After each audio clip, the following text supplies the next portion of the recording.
Welcome back to the Gridirons Digest. We're going to do a brief recap of the first round of the NFL Draft. The second round is going to proceed later on in today. We had Fernando Mendoza. It was the first overall pick in this year's draft. The Las Vegas Raiders took him. It was no surprise there. Most scouts, pretty much all scouts, had him going number one overall.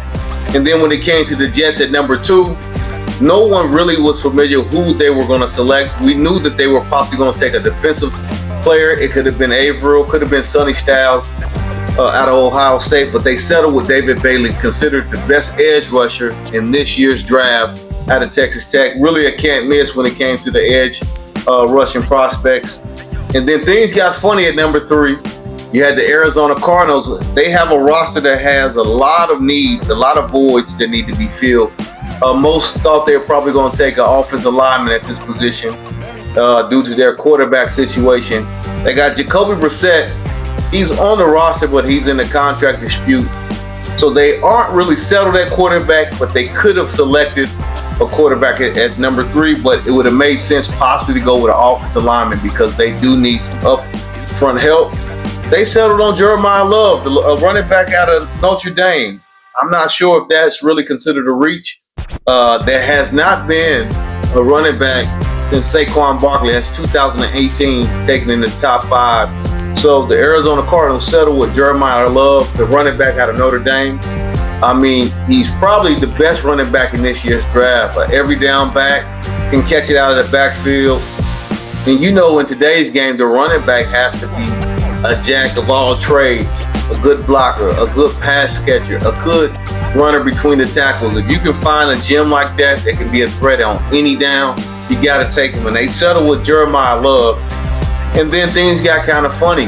The Kansas City Chiefs, they traded up to the number 6 spot, and they took the defensive back, Mansour Delane, out of LSU. The Chiefs needed help in the secondary. They are really strapped in the secondary. So most had Delaney considered the best defensive back in this draft. So it only made sense that the KC Chiefs were going to go get him. And they got him at that pick. And then, you know, the Cowboys slid into the mix. They couldn't go unheard in this draft. They moved up to the 11th spot and they took Caleb Downs, who I consider possibly the best prospect on the defensive side in this draft, next to Sonny Styles. You know, Caleb Downs reminds me of Ed Reed. He's all over the field. He's a high IQ.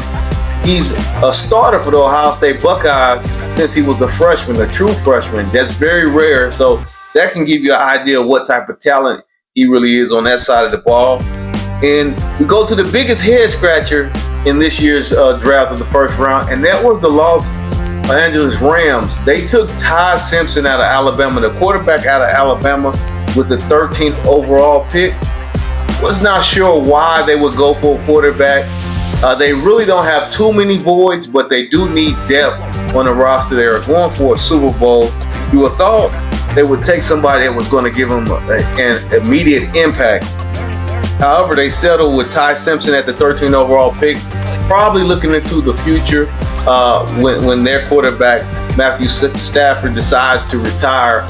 So just looking ahead, they knew they wasn't going to be in the mix to draft a quarterback next year. If all goes well, they're going to be contenders in this year's NFL. So they took Ty Simpson once again with the 13th overall pick. And the draft, it was pretty exciting because you had 7 teams with 2 or more draft picks in the first round.